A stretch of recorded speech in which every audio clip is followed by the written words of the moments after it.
হরে কৃষ্ণ। আমরা সকলেই জানি মহাভারতের যুদ্ধে গান্ধারীর 100টি পুত্রের নিহত হয়।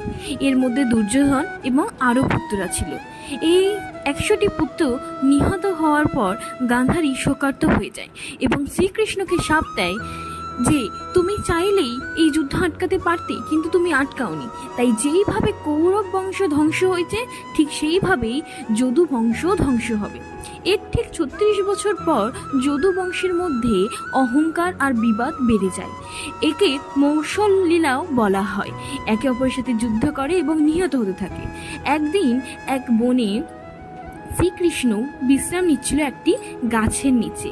তার পদতলটি দেখতে ঠিক লাগছিল ও হরিণের মুখের মতন। তখনই জরা নামে এক ব্যাধ সেখানে শিকার করতে বেরোয় এবং শ্রীকৃষ্ণের পদতল দেখে ভুল করে হরিণের মুখ ভেবে সেখানে তীর মারে এবং শ্রীকৃষ্ণ তার দেহ ত্যাগ করে বা মহাপ্রণয়ন করে এবং পার্থিব লীলা শেষ করে গোকুলে প্রস্থান করে। হরে কৃষ্ণ। এই ছিল শ্রীকৃষ্ণের মৃত্যু রহস্য।